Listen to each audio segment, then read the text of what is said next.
E aí pessoas, beleza? Maravilha, aqui é Carlinhos Veiga com mais um vídeo. E nesse vídeo aqui o que a gente vai fazer?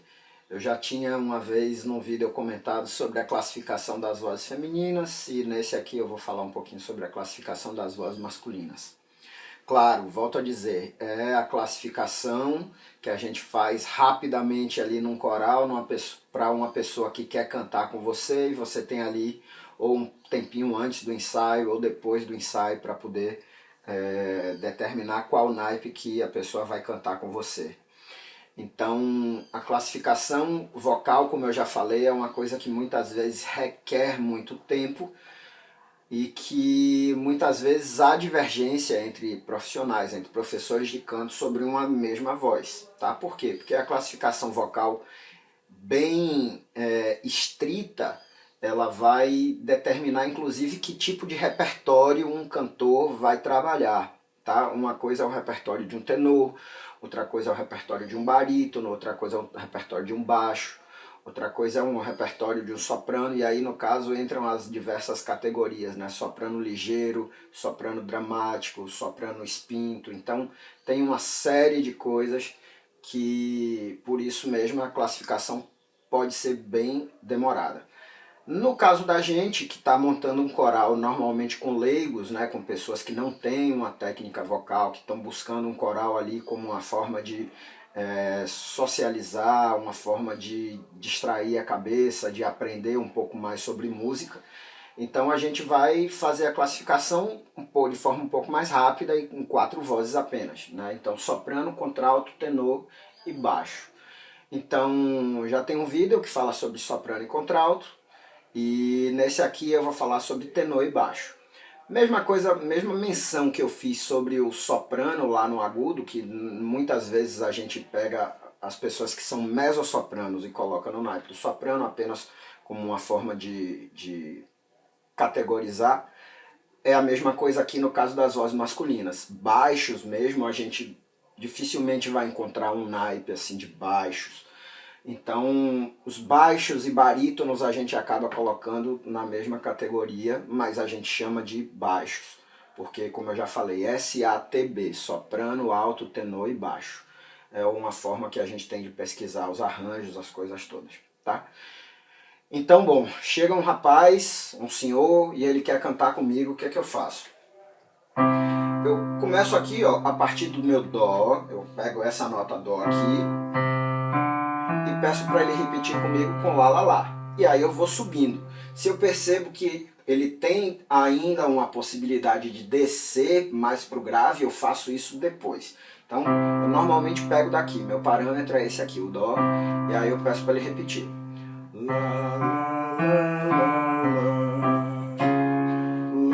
lá, lá, lá.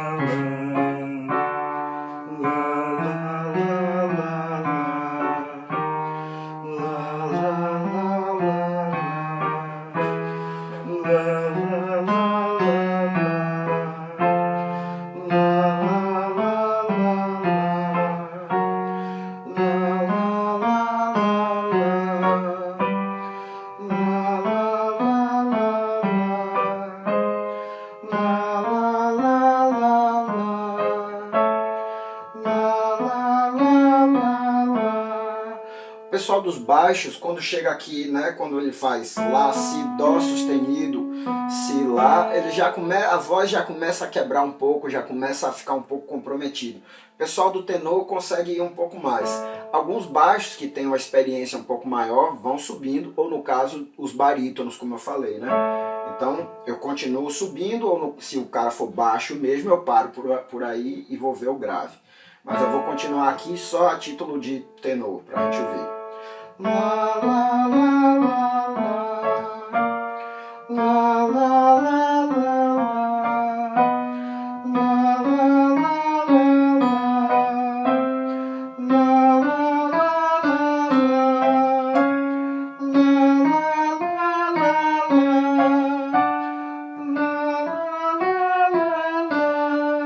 aqui eu já tive que colocar a minha voz de forma diferente para chegar nesse Fá sustenido aqui. Pessoal que chega sem técnica, aqui já começa a reclamar. Quando chega aqui, ó, dó, ré, mi, no mi, a voz já começa a quebrar. Ré bemol, Mi bemol, Fá, já começa a reclamar. Aqui o Fá sustenido são poucos que chegam com um som bonito. Às vezes o cara usa o recurso do falsete, mas que muitas vezes a gente cantando, a gente não vai deixar o cara cantando o tempo todo no falsete.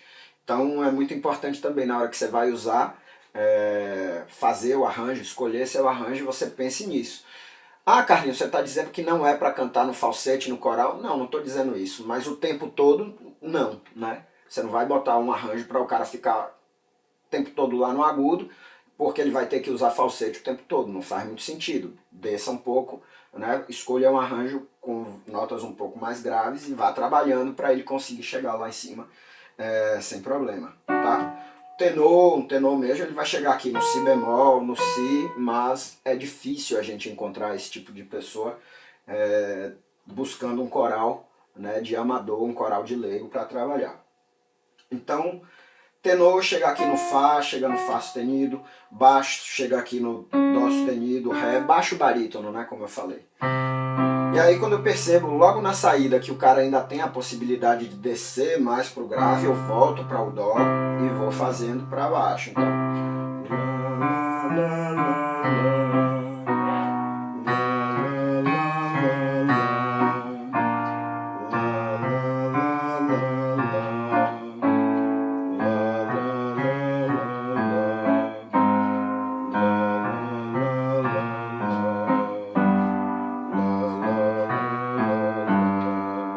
claro, vai chegar no Sol, vai chegar no Fá sustenido, tem gente que vai chegar no Fá, mas à medida que vai caminhando mais para o grave, vai perdendo volume também.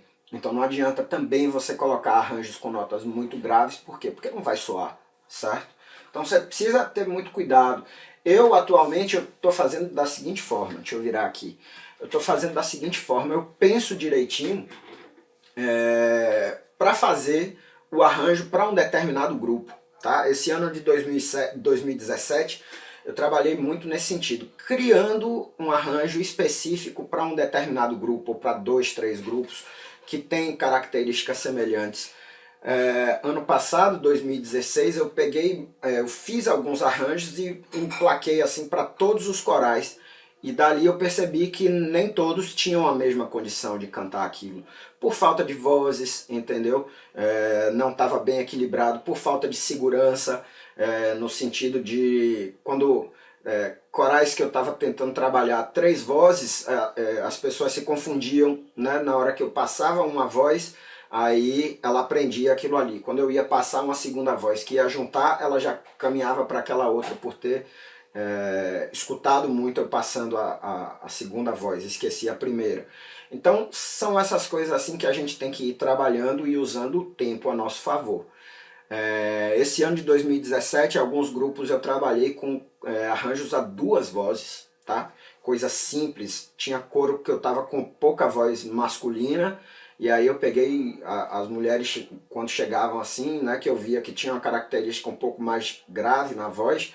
Aí eu falei, ó, eu vou criar um grupo aqui que seja com algumas mulheres e alguns homens. E aí explicava para eles, ó, vai ter notas aqui que, no caso, quando tiver nota grave demais, eu sei que as mulheres não vão conseguir cantar, mas os homens seguram esse trecho aqui.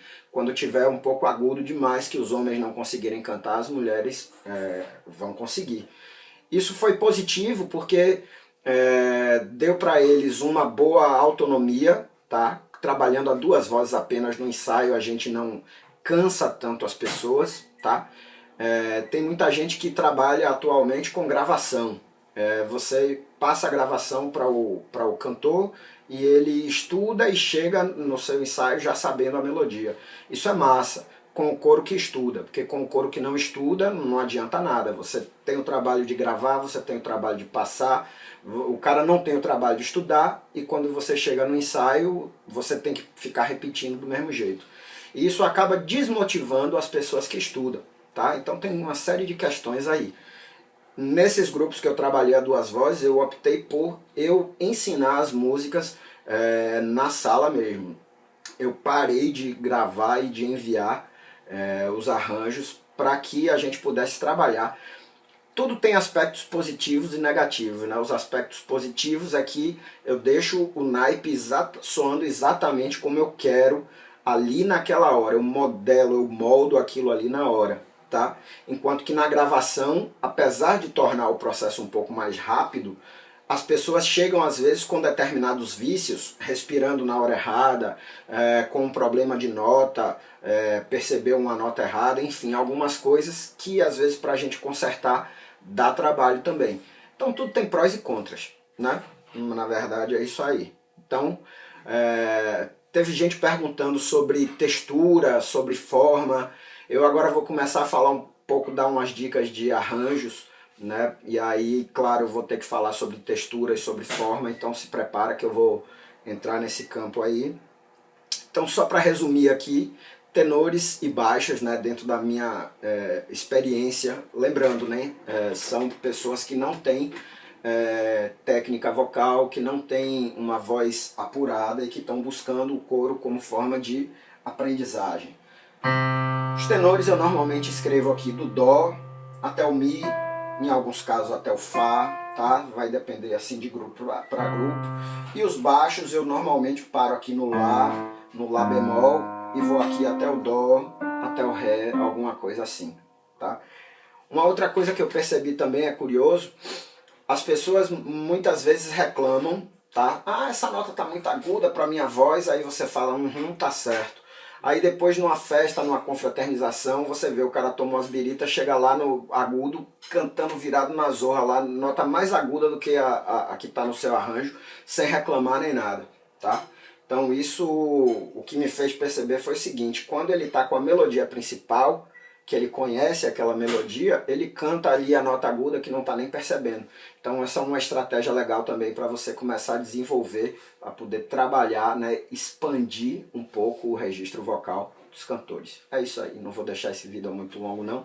Forte abraço. Ah, o pessoal tá gostando aí dos ditados, das coisas. O objetivo disso, cara, é que você tenha contato, certo? Que você consiga ouvir e praticar aquilo ali rapidinho. Se não conseguiu fazer, não se preocupa. No próximo você tenta de novo, você vai ver que de vez em quando você vai acertando. Teve gente que me falou, porra, não consegui, não entendo muito de ditado, mas acertei 4.